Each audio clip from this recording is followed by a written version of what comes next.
안녕하세요. 맘 편하게 읽는 한국사의 아랑입니다. 오늘은 여러분들이 정말 힘들어하는? 뭐 쉽게 이해하시는 분들 계실 겁니다. 오늘은 예송과 환국에 대해서 알아볼 거예요. 제가 항상 녹음을 밤에 했거든요. 퇴근하고 밤에 하거나 그랬는데 오늘은 지금 이제 새벽에 하고 있습니다. 오늘 좀 눈이 떠져가지고 눈이 떠지긴 했는데 지금 눈이 한 반쯤 떠진 것 같아요. 예, 목소리가 지금 굉장히 잠겼을 것 같은데 한번 좀 크게 한번 해보고 자, 예송과 환국이 되게 어려운 것 같이 느껴집니다. 어려워하는 사람도 많고 실제로 또 조금 어렵기도 해요. 근데 이게 어려운 것 같이 느껴지지만 사실 내용을 알고 또 스스로 정리를 해보면 그렇게 어렵지 않은 이야기입니다. 오히려 이제 공부하는 사람들은 막 환국, 사화, 예송 이런 거 나오죠. 막 땡큐야, 땡큐야, 땡큐, 땡큐 막 하면서 그냥 한 문제 맞췄다 막 하고 좋아합니다. 나올 문제도 정해져 있고 딱 이걸 한번 이해하고 있으면 바로 풀리는 문제들이거든요. 그러니까 오늘 현종 때 예송 논쟁하고 숙종 때 이 세 번의 환국에 대해서 잘 알아야 되겠다. 서인과 남인이 어떻게 서로 엎치락뒤치락 했는지, 언제 서인이 노론과 서론으로 갈라졌는지, 진짜로 한번 내가 진짜 이번에 진짜 눈알이 빠지고 막 귀에 피가 나는 일이 있어도 한번 알아야 되겠다. 이런 마음가짐을 갖고 시작을 해보도록 할게요. 오케이? 자, 광인, 효연, 숙경영의 광해군, 인조, 효종을 저번 영상에서 한번 살펴봤었죠. 북인이 정권을 잡았던 시기 광해군. 대동법을 시행했고, 또 명나라와 후금 사이에서 중립외교를 펼쳤죠. 그리고 다음으로 서인들이 반정을 일으켜서 정권을 장악하고 인조가 왕위에 오릅니다. 그리고 이제 인조 때는 이괄의 난, 정묘호란, 병자호란의 흐름과 내용을 알고 또 기타 영정법 실시, 또 종용청, 수어청, 어영청, 오군용 중 세 개의 청이 생긴 걸 봤습니다. 그리고 효종, 효종 뭐야? 그냥 북벌. 인조의 둘째 아들 복림대군이 효종이 돼서 청나라에 복수하겠다. 뭐 이렇게 전의를 불태우지만 부들부들하기만 하고 실제 북벌은 못했다. 북벌을 하지도 못하고 오히려 청나라에서 지원 요청이 오니까 괜히 나선 정벌의 조총부대를 파견했다까지 배웠습니다. 오늘은 현종과 숙종을 볼 거예요. 두 임금을 보기 전에 우리가 알아야 할 사람이 한 명이 있습니다. 바로 이 사람을 알고 넘어가야 됩니다. 조선왕조실록에 3000번 이상 이름을 남긴 사람. 누굴까요? 바로 송시열이라는 신하입니다. 송시열. 송시열은 우암 송시열이에요. 송시열은 개별 문제로도 등장하고 다른 문제의 선택지로도 자주 등장을 합니다. 그리고 현종과 숙종을 공부하기 위해서는 무조건 알고 있어야 되는 사람이 바로 송시열이에요. 제가 한번 언급했을 거예요. 그 중종, 조광조 하면서 송시열 아버지가 야, 너 조광조처럼만 해. 그럼 너도 한때까지 할 수 있어. 조광조 본받아라. 그랬다고 제가 얘기를 했었죠. 맞습니다. 송시열은 어렸을 때부터 성리학 공부를 열심히 했어요. 그래서 송시열 아버지가 주자, 율곡이, 조광조, 빠돌이였어. 아버지가. 아들아, 성리학은 참 훌륭한 학문이다. 그래서 넌 주자를 존경하고 따라야 돼. 그리고 율곡이라고 있었다. 율곡이 선생이라고 있었어. 엄청난 천재셨다. 그분이 쓴 경몽요결. 지금 바로 구매하라고 해서 내가 경몽요결을 사왔다. 자, 이거 읽고 성리학을 시작하렴. 그리고 조광조라고 엄청난 학자도 한 명 있었다. 너는 조광조처럼만 하면 돼. 알았지? 그렇게 어린 시절을 보냅니다. 송시열이. 어린 시절을 보내고 당시 그 훌륭한 성리학자였던 김장생의 제자로 열심히 공부를 합니다. 김장생. 갑자기 알람이 울리네요. 그렇게 어린 시절을 보내고 김장생의 제자로 열심히 공부를 했습니다. 김장생. 우리가 김장생도 들어봤을 거예요. 예, 십장생은 알아도 우리가 김장생 잘 모르겠다 이런 사람이 있을 거예요. 김장생도 한능검 선택지에 나옵니다. 주인공으로 나온 적도 있습니다. 뭐라고 나온지 기억하는 사람 없겠죠? 있을 수 있어. 가래집남을 저술하여 예학을 조선의 현실에 맞게 정리하였다. 이런 선택지가 김장생 선택지로 종종 자주 나와요. 가래집남을 저술하여 예학을 조선의 현실에 맞게 정리하였다. 예전에 제가 국조 오레이 설명하면서 주자가래 이야기를 한번 한 적이 있습니다. 나라에선 국조 오레이를 보고 가정에선 주자가래를 보고 이런 관혼상제 예식이나 의식을 진행한다고 했었죠. 주자가래는 중국 주자가 만든 예법에 관한 책입니다. 그거를 우리 이 조선 현실에 맞게 이것저것 뭐 붙이고 빼고 해갖고 만든 게 김장생이 쓴 가래집남이라는 책입니다. 하는 거면 딱 여기까지 알고 있으면 됩니다. 아무튼 송시열이 이런 김장생의 제자였다. 김장생 아들인 김집, 송시열, 송중길 이런 성리학자들이 다 김장생의 제자였어요. 그러니까 김집, 송시열, 송중길이 하여튼 이 당시에 송시열이 활동할 당시에 같이 활동한 그런 사람들이에요. 모두 김장생의 제자였습니다. 아무튼 뭐 송시열도 과거를 합격하고 뭐 관리가 됐고 인조의 그 아들 복림대군 효종이죠. 복림대군의 스승 역할을 하게 됩니다. 왕되기 전에 복림대군의 사부님이지 사부님 스승님. 그러다가 정묘오란이 터지고 병자오란 터지고 오랑캐한테 무릎 꿇고 그러자 이제 실망을 하고 산속으로 돌아가게 되는 겁니다. 뼛속까지 살인이야. 명빠. 명에 대한 그 의리 알잖아요. 그리고 나서 이제 효종이 복림대군이잖아요. 자기 제자가 이제 왕이 된 거야. 효종이 왕이 되고 송시열을 다시 부릅니다. 그래서 효종 때 명나라의 의리를 지키자 하면서 기축봉사를 올리면서 북벌을 이야기하는 겁니다. 송시열이 아무튼 이런 송시열이 현종 때 와서는 이 서인들에게 가장 큰 대빵이 됩니다. 그냥 모든 길은 송시열로 통하는 그런 시대가 왔어요. 송시열이 관직이 없고 산속에 숨어 있어도 조정에서 무슨 일 나잖아. 그러면 야야야 이거 어떡하냐 이거 빨리 송시열한테 달려가서 이거 물어보자. 이러는 거예요. 송시열이 곧 정답인 그런 시대가 옵니다. 그 시대가 바로 이 시대예요. 현종의 시대. 어디 뭐 절 짓고 비석 세우고 막 뭐 만들고 하면 현판 쓰고 비문 쓰고 막 그러잖아요. 그거 다 송시열한테 써달라고 합니다. 다 뭐 건물 하나 짓고 나면 송시열한테 달려가요. 이거 뭐 하나 써주세요. 이렇게. 당시 가장 뛰어난 사람이니까. 그래서 송시열이 쓴 이런 비문이나 글 이런 거 수천 개 이런 거 다 모아가지고 엮은 책이 송자대전입니다. 송자대전. 그래서 사료에 송자대전이 나올 거예요. 그럼 공자 맹자처럼 송시열이 송자야. 그래서 송자대전입니다. 그래서 송자대전이 사료에 나온다. 사료 출처로 나온다. 그럼 이거 송시열이 쓴 거구나 하고 이 시대를 유출을 할 수 있겠죠. 자, 송시열이 있어요. 아무튼 서인의 왕 우두머리 송시열이 짱짱했던 그 시절 현종으로 돌아가 보도록 하겠습니다. 송시열이 이 정도 하면 맞출 수 있을 거예요. 자, 이제 현종 가봅시다.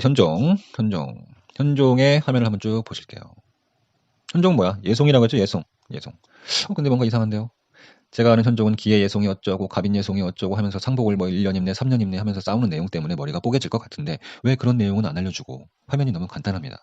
맞습니다. 예송 말씀드릴 거예요. 근데 우리 한능검에서는 예송 문제와 관련해서 엄청 자세히 나오지 않습니다. 그저 자의 대비의 복상 문제로 예송이 발생했다라는 게 중요합니다. 그리고 그게 서인과 남인 사이의 갈등이었다. 그 사실 그 자체를 묻는 겁니다. 그러니까 조금 부담이 줄긴 했어요. 그렇다고 우리가 예송을 그냥 넘어간다? 그건 안 되죠. 공부는 해야지. 대신 예송을 쉽게 해야지.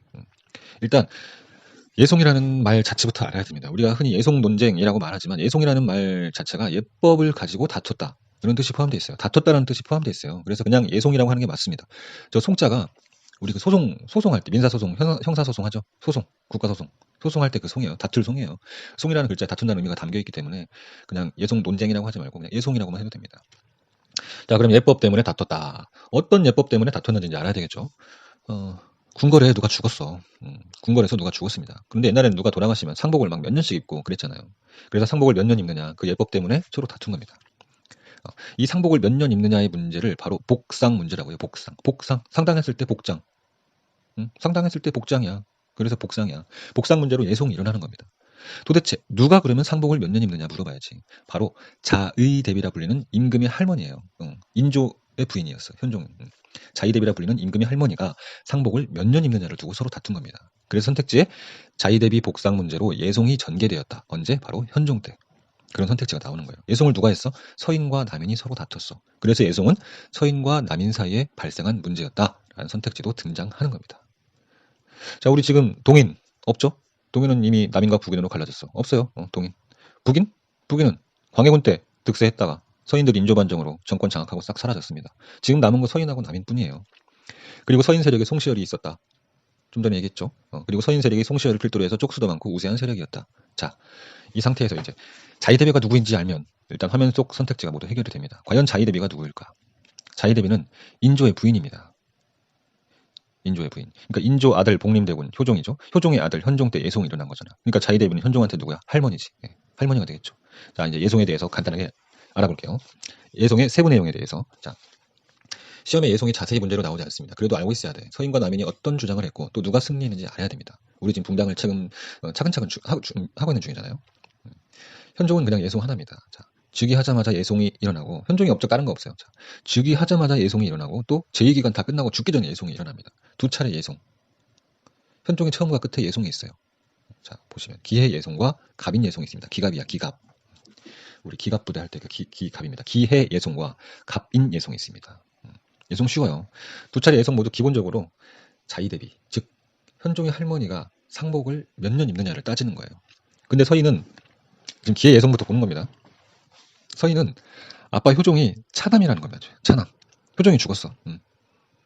왜 차남으로 볼까? 소현세자가 있었잖아요. 효종이 누구야? 복림대군 둘째잖아. 그러니까 효종은 차남이냐? 그러니까 1년만 입으세요. 자의대비님. 이렇게 된 거고 남인은 효종을 장남으로 봅니다. 왜? 조선은 장자상속의 원칙이야. 소현세자가 첫째가 죽었으니까 당연히 둘째가 장자가 됐고 그래서 효종을 장남으로 인정해서 효종이 아빠 효종이 왕이 된 거다. 그래서 효종은 장남이니까 3년을 입는 게 맞다. 이겁니다. 자의대비님 상복 3년 입으세요. 남인은 이렇게 얘기한 거예요. 두 번째, 갑인예송은 어떻게 될까? 갑인예송 때는 효종의 부인이 죽었어. 그러니까 자의대비 입장에서는 며느리가 죽은 거죠. 현종 입장에서는 엄마가 죽은 거고. 자, 서인들은 효종 부인을 둘째 며느리로 본 거예요. 역시나. 효종이 둘째니까 당연히 둘째 며느리로 본 거지. 그래서 9개월만 입으세요. 남인들은 첫째 며느리로 본 거야. 그래서 1년 입으세요. 이런 겁니다. 서인은 효종을 둘째로 봐서 짧게 입으라고 했고 남인은 첫째로 보고 길게 입으라 한 겁니다. 여기서 무슨 서인은 신권 강화를 중시했네, 남인은 완권 강화를 중시했느냐 그러는데 그 말도 맞긴 한데 그렇게 하면 힘들잖아요. 그러니까 그냥 서인은 아빠의 효종을 둘째로 봤다. 남인은 아빠 효종을 장남으로 봤다. 이렇게 이해하면 더 쉽습니다. 문제를 한번 내볼게요. 이게 서인인지 남인인지 맞춰보는 거예요. 기해예송에서 자의대비에 기년복을 주장하였다. 누구지? 서인입니다. 기년복은 1년짜리야. 기해예송에서는 1년을 주장한 건 서인입니다. 기해예송에서 자의대비에 3년복을 주장하였다. 이건 누구지? 남인이지. 더 길잖아. 1년과 3년이 대결한 거예요. 가빈예송에서 자의대비에 대공복을 주장하였다. 누구지? 서인이지. 대공복은 9개월짜리입니다. 가빈예송에서는 짧은 게 대공복이야. 9개월짜리. 가빈예송에서 자의대비에 기년복을 주장하였다. 1년짜리. 누구지? 남인이지. 예. 기년복은 1년짜리고 대공복은 9개월짜리입니다. 짧은 게 서인이고 긴 게 남인이다 생각하면 됩니다. 결과는 어떻게 됐을까요? 첫 번째 기해예송에서는 현종은 서인의 손을 들어줍니다. 짧게 입었어요. 1년짜리 기년복을 입었습니다. 왜 그랬을까? 자기 아버지 효종을 차남으로 봤는데 왜 그랬을까? 기분 겁나 나쁜데 왜 그랬을까? 이게 현종 즉위 직후입니다. 바로 직후예요. 아버지 효종의 장례를 치르는 중이야. 막 즉위하고 나서야 서인들이 송시열을 필두로 유세를 떨치던 때입니다. 사실 저 같은 사람, 소심한 저 같은 사람은 그냥 서인들 말대로 합니다. 네. 나라도 그랬을 것 같아. 아버지 돌아가신 것도 슬픈데 굳이 서인들하고 싸워가면서 우리 아버지 장남이거든 장자거든 이렇게 싸우고 싶겠어요? 안 그러지. 싸우고 싶지도 않고 신하들 힘도 세고 그러니까 그냥 서인들 뜻을 들어준 것 같아 제 생각에는. 그러고 나서 15년이 흐른 뒤에 가빈예송 때는 누구 손을 들어줍니까? 남인들 손을 들어줍니다. 그때는 상황이 달라진 거지. 자기가 15년이나 임금을 했는데 하고 나서 예송이 발생한 거잖아. 야 우리 아빠가 차남이라고. 그럼 난 차남의 자식? 노. 그렇게 할 수는 없지. 이번엔 남인의 손을 들어주자. 이렇게 된 게 아닐까. 이렇게 생각해도 편하겠죠. 이렇게 예송 논쟁을 마치도록 하겠습니다. 예송 그렇게 어렵지 않습니다. 저 스스로 한번 정리를 쭉 해보시고요. 금방 머릿속에 들어옵니다. 그래서 한번 귀찮게 생각하지 말고 한번 쭉 흐름을 한번 알아놓으면은 나중에 쉽게 문제를 풀 수 있으니까. 자, 현종은 예송밖에 없어요. 이 당시가 17세기입니다. 17세기. 17세기는 전 세계적으로 이상기후가 발생합니다. 엄청 추워요. 거의 빙하기, 소빙하기라고 할 정도로 엄청난 추위가 닥칩니다. 그래서 전 세계적 현상이었어요. 그래서 당연히 현종 때도 마찬가지였죠. 막 동해바다가 얼어붙고 막 여름에 서리가 내리고 막 그럽니다. 대기근이 찾아옵니다. 이거 뭐 어떻게 백성들한테 잘 해주려고 해도 날씨가 받쳐주질 않던 그런 시대였어요. 근데 우리 신하들은 막 서인 남인 갈라가지고 할머니 상복 입는 문제로 싸우고 있었다. 그러다가 현종은 그냥 끝났다. 이렇게 생각을 하시면 됩니다. 자, 이제 숙종으로 넘어가 보도록 할게요. 숙종은 3번의 환국이 있었고 남인이 축출되고 또 노론과 소론이 전국을 주도하고 백두산 정계비를 세우고 오군영을 완성하고 안용복이 독도에 온 외구들한테 한마디 하고 뭐 그런 게 나오네요. 자, 숙종입니다. 여러분 드디어 숙종에 들어왔습니다. 황인효연 숙경에 들어왔어요.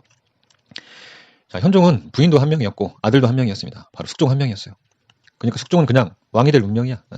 뭐 싸울 후궁도 없고 배다른 자식도 없어. 그냥 부인도 한 명, 아들도 한 명. 그래서 숙종은 그냥 왕이야. 유일한 왕이 될 사람이었어요. 숙종은. 그리고 현종이 죽고 숙종이 왕위에 오를 때 숙종이 14살입니다. 어린 나이지. 어린 나이긴 한데 숙종은 직접 정사를 들어옵니다. 아주 당차고 똑똑하고 카리스마가 있는 그런 군주였어요. 하지만 드라마에 나오는 숙종은 그렇지 않습니다. 드라마에 나오는 숙종은 이 숙종 시절 드라마는 숙종이 주인공으로 나오는 게 아니라 인현왕후가 주인공이거나 누가 나오지? 장희빈, 장옥정. 장희빈의 중점을 두고 드라마를 많이 만들죠. 그게 더 재밌잖아. 근데 사실 숙종은 여자와 관련이 깊습니다. 이 숙종 시절 환국이라는 게 3번 일어납니다. 환국. 숙종이 여자들과 아주 매우 밀접한 관련을 맺고 있어요. 이 화면에 나오는 숙종의 다른 업적들도 있지만 숙종하면 환국이니까 일단 환국부터 알고 넘어가 보도록 하겠습니다. 일단 우리가 현종 마지막에 가빈예송으로 누구의 손을 들어줬지? 남인의 손을 들어줬다까지 보고 끝났죠. 일단 환국이라는 말부터 일단 뭐 남인의 손을 들어줬다. 그것까지는 합시다. 남인이 일단은 중국을 장악했었어. 환국 때문에 갑술한국 이후로. 환국이래. 가빈예송 때 남인의 손을 들어줬죠. 그 상태까지만 일단 기억하고 환국이 뭔지를 알아야 되겠어요. 숙종으로 넘어왔으니까. 환이 뭐야? 바뀔 환자예요. 우리 그 전환된다 할 때 그 환자입니다. 국은 뭐야? 무슨 국면, 뭐 대추 국면에 들어섰다 할 때 어떤 국면에 들어섰다 할 때 그 국입니다. 판국자입니다. 판이 바뀐다는 뜻입니다. 환국은 국면이 전환된다는 뜻이에요. 지금까지 붕당 정치는 서로 견제하면서 이렇게 이어져 왔어. 근데 숙종 때는 아예 판이 바뀌어버려. 서인이 남인을 싹 몰아내고 서인이 독점을 하기도 하고 남인이 서인을 싹 갈아엎고 판을 형성하기도 합니다. 그래서 환국이에요. 근데 이 환국을 누가 이끄냐? 왕이 이끕니다. 왕이 이끌어요. 숙종이 판을 바꾸는 거예요. 숙종 때 도대체 어떻게 판이 바뀌었는지 보도록 합시다. 숙종 때는 총 3차례의 환국이 일어납니다. 현종 마지막 그 가빈예송 때 남인이 승리했다고 했어요. 자, 봅시다. 화면을 보시면서 경신환국과 기사환국과 갑술환국 이렇게 3가지가 있습니다. 예송은 기해예송과 가빈예송이었죠. 기갑이었죠. 기갑. 예송은 기갑이었는데 환국은 경기갑입니다. 경기갑. 자, 환국은 차례대로 경신환국, 기사환국, 갑술환국이에요. 화면 내용들을 이제 알고 있어야 됩니다. 사실 이 경신, 기사, 갑술 이 말은 사실 굳이 외울 필요는 없어요. 한능금 사료에는 안 나와요. 나와주면 고맙지. 경기가 순서대로 나와주면 뭐 완전 땡큐인데, 근데 이 경신 기사 갑술이라는 말은 안 나오고 내용이 나옵니다. 내용. 가 하고 내용이 나오고 나 하고 내용이 나오고 다 하고 내용이 나와서 내용을 순서대로 맞춰야 돼. 근데 이 각각의 환국의 내용을 알아야 됩니다. 환국은. 그 어떻게 일어났는지, 그 후에 어떤 일이 일어났는지, 사이에 어떤 일이 일어났는지, 일의 결과에 대해 알고 있는지, 한국은 이야기로 쭉 알고 있어야 돼요. 기본적으로 알고 있어야 됩니다. 경신, 기사, 갑술이라는 말을 뭐 알면 좋지만 굳이 기억 안 해도 된다. 내용을 아는 게 중요해요. 자, 이제 봅시다. 경신왕국부터 볼게요. 일단 당시 그 남인의 대빵으로 허가가 아니야. 허적이라는 사람이 있었습니다. 허적이 잔치를 열었어요. 근데 그날 비가 온 거야. 비가 왔어, 잔치날. 그래서 유악이라고 하는 기름친 장막, 천막이죠. 기름친 천막을 이걸 가져다가 잔치날 쓴 겁니다. 이거 원래 왕이 쓰는 거예요. 근데 숙종한테 말도 안 하고 갖다 쓴 거야. 사실 근데 숙종은 허적이 잔치였다고 해가지고 자기가 가져다 주려고 했어. 야, 허적한테 유악 좀 갖다 줘라. 창고에 유악 없는데요? 그게 왜 없어? 그거 이미 허적이 갖다 쓴 것 같습니다. 숙종은 괘씸하죠. 자기가 배려해가지고 신경 써가지고 갖다 주려고 했는데 말도 안 하고 이걸 그냥 가져다갔어? 이런 괘씸한 놈이 허적놈 같으니 그 옛날 그 엄청난 한 명에도 하지 못한 일을 허적 네가 감히 유학을 갖다 갔어? 기분이 겁나게 나빴어. 그런데 설상가상으로 허적의 아들 서자 허견이라고 있습니다. 허견 걔야 걔 그냥 견이야 겨 허견 허견이 영모를 꾸민다는 고변이 올라온 거예요. 그리고 인조의 손자 숙종한테는 한 5촌벌 되는 복창군, 복선군, 복평군 이런 요 삼복이들하고 아까 말한 허적의 아들 허견이 영모를 일으키려 한다는 그런 고변이 들어옵니다. 이놈들 봐라. 안 그래도 이 유학 사건 때문에 그냥 겁나 열받았는데 지금 띵 받아가지고 있는데 허적 아들놈이 영모를 일으켜? 여봐라. 당장 이 허적과 그 주변 남인놈들을 싹 다 바꿔버려. 이렇게 된 겁니다. 그래서 당시 남인의 주축이었던 허적, 윤휴 이런 남인들이 엄청나게 많이 쫓겨납니다. 그리고 그 자리를 서인들이 조정의 주요 요직들을 다 차지하게 된 겁니다. 그리고 나서 이제 서인들이 남인들을 세게 벌주자, 아니다 또 적당히 벌주자 하면서 강경과 운건으로 나뉘고 남인들을 세게 벌주자 하는 사람 그런 강경파가 노론이 되었고 적당히 벌주자 하는 운건파가 소론이 된 겁니다. 이렇게 서인이 노론과 소론으로 나눠지게 되는 거예요. 언제? 경신 환국때. 중요하죠. 우리가 지금 붕당정치 공부하면서 노론, 소론 공부하려고 했잖아요. 우리가 알아야 될 노론과 소론이 등장하는 배경이 바로 숙종 때 경신 환국이었다. 한능 선택지에 뭐라고 나올까요? 경신 환국이자. 사료에 허적, 유학, 허견, 아까 말한 그 삼복, 복창군, 복성군, 복평군 이런 것 등등이 나와주고 정답 선택지로는 허적, 윤휴 등 남인들이 대거 축출되었다. 또는 서인이 노론과 소론으로 나뉘었다. 이런 게 나오는 겁니다. 잘 나오는 건 허적, 윤휴 등 남인들이 대거 축출되었다. 이게 언제야? 숙종의 경신 첫 번째 환국 경신 환국 때. 자, 이제 누구 세상이야? 서인 세상이 됐지. 서인 세상. 환국은 싹 바뀌는 거예요. 서인 세상이 됐어. 하지만 남인들이 가만히 안 있습니다. 자, 이 당시에 왕비가 인현왕후였어요. 인현왕후. 제 기억 속의 인현왕후는 저 어렸을 때 초등학교 때 그 인현왕후라는 드라마가 있었을 겁니다. 그때 배우 박순애라고 있습니다. 박순애. 약간 너무 이뻤어. 제가 봤을 때 그때 진짜 이뻤거든요. 아직도 기억에 남아요. 그때 장희빈이 전인화였는데 전인화. 인현왕후가 박순애였어요. 그렇게 이뻤어요 박순애가. 그래서 부잣집 맏며느리 가면 엄마도 막 저희 엄마 아빠도 막 박순애 같은 여자 데리고 오라고 막 결혼시킨다고 그랬어요. 근데 커서 보니까 내 이상형이 전인화야. 나는 사실 장희빈과였어. 제가 역대 인현왕후와 장희빈 사진 한번 보여드릴게요. 일단 인현왕후부터 한번 보여드리겠습니다. 자, 인현왕후 막 박순애도 있고 뭐 김원희도 있고 그쵸. 인현왕후 예쁜 사람들 많이 했습니다. 자, 그리고 다음은 홍수연도 있고 다음은 장희빈. 장희빈. 인현왕후가 뭔가 그 온화하면서 순하면서 가련한 이미지였다면 장희빈은 뭔가 이렇게 좀 표독스럽고 세고 강찬 그런 이미지로 각인이 되어 있죠. 그리고 마지막 김태희까지. 아무튼 자 이제 됐어요. 이제 그만 봐. 자 그만 보고 다시 화면을 이제 넘어갑시다. 이 장희빈을 남인이 꽂아놨습니다. 장희빈은 원래 국녀 출신입니다. 남인이 꽂아놓은 거야. 숙종 옆에다가. 숙종 눈이 해가 다 합니다. 이쁘잖아. 근데 인현왕후는 자식이 없어. 그리고 장희빈은 또 너무 이뻐. 그럼 어떻게 돼? 자식을 낳지.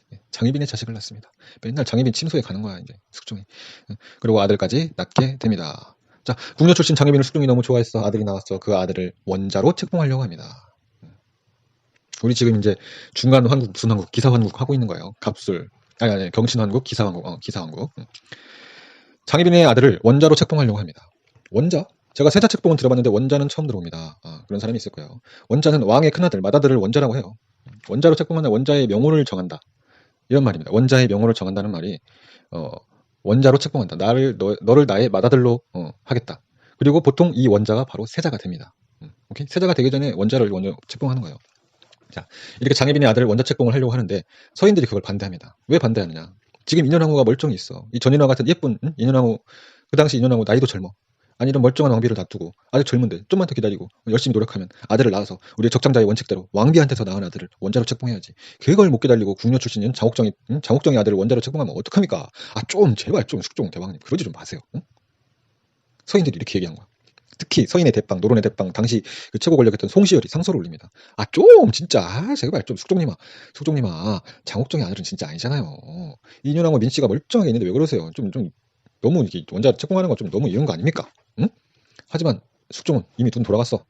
김태희, 장희빈, 김혜수, 얼마나 이뻐, 막, 응? 눈 돌아갔어. 이런 서인놈의 새끼들, 응? 원자 책봉을 반대해? 야, 다 바꿔, 서인 다 바꿔. 서인을 또 싹 내쫓고 남인으로 싹 바꿉니다. 이렇게 된 거예요.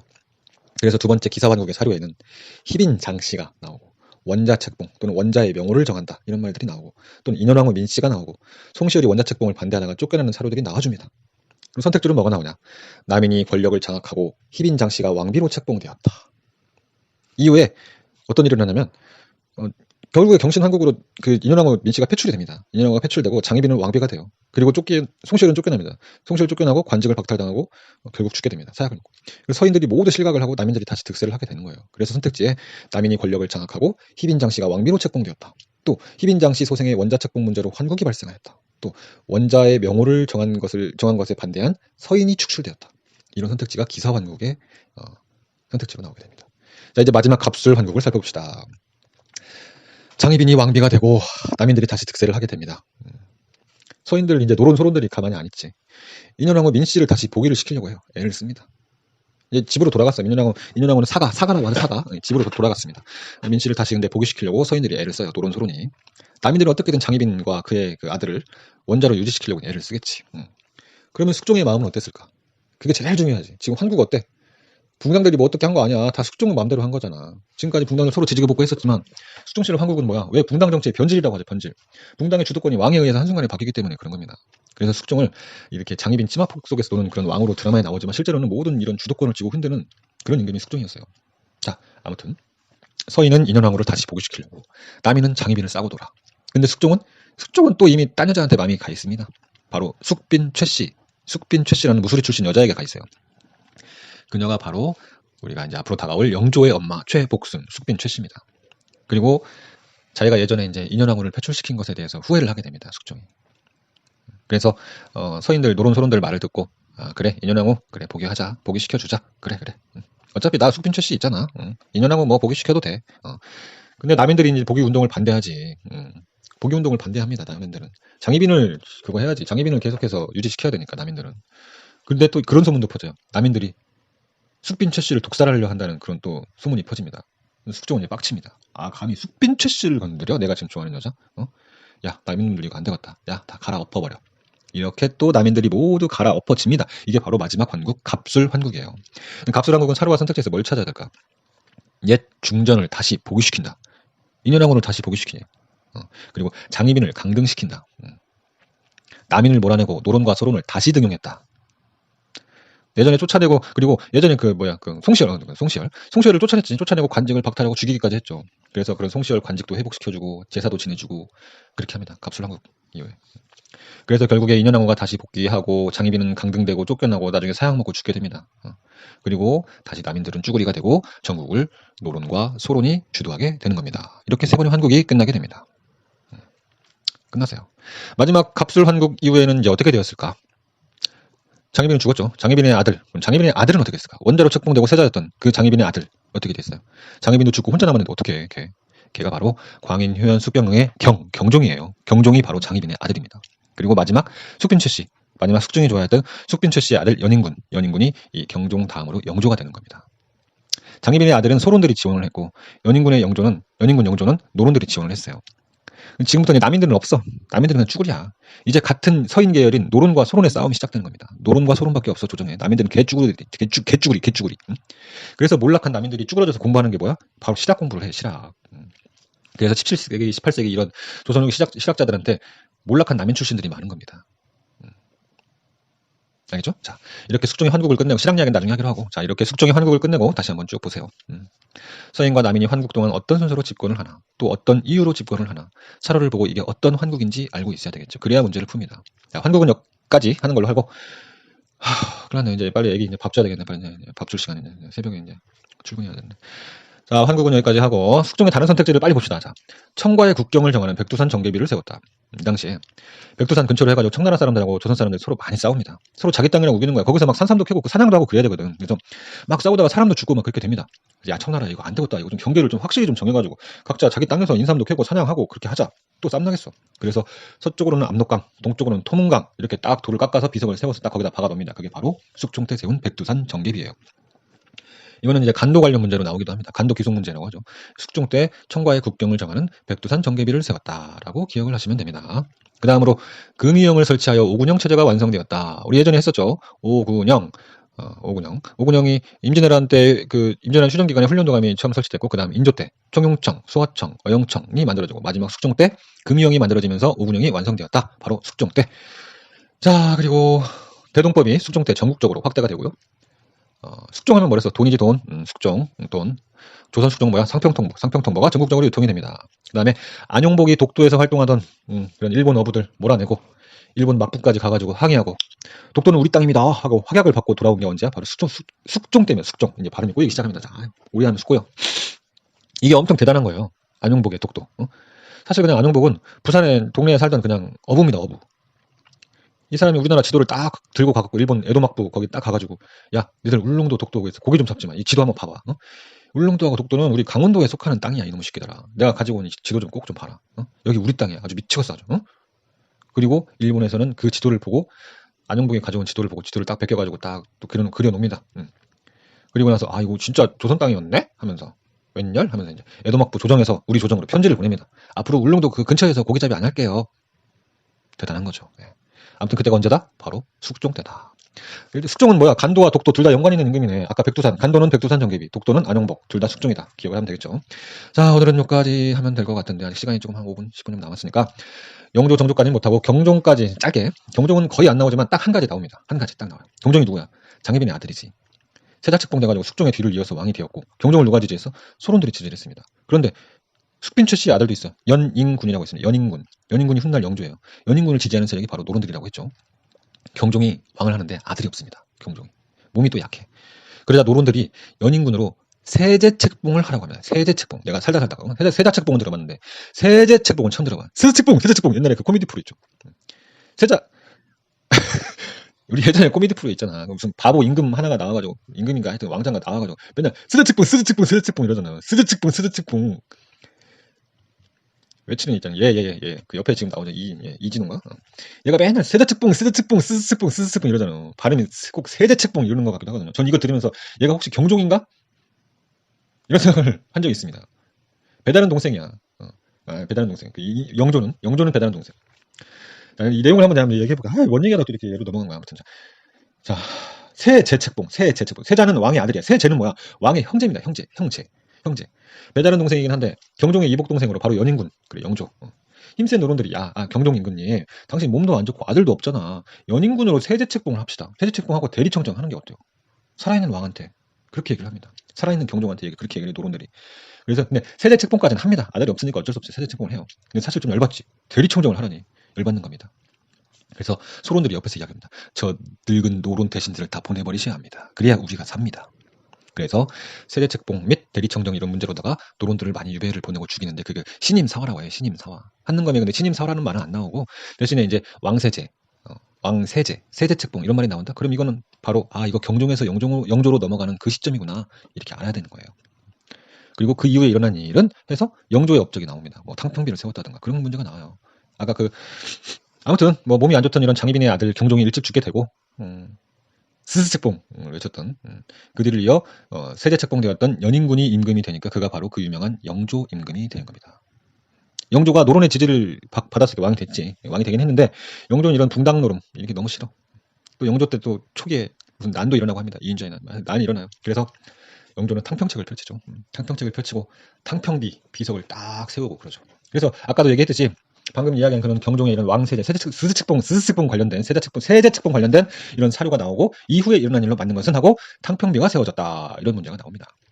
그러니까 경종도 그냥 넘어가면 안 돼요. 이거 하나는 알아야 돼. 세제책봉 기억하면서 오늘은 여기까지 마무리를 하고 저는 이제 빨리 밥을 챙겨줘야 되겠습니다. 씻고 다음 영상에서 영조와 정조 그리고 세도 정치기까지 살펴보도록 하겠습니다. 수고하셨습니다. 안녕.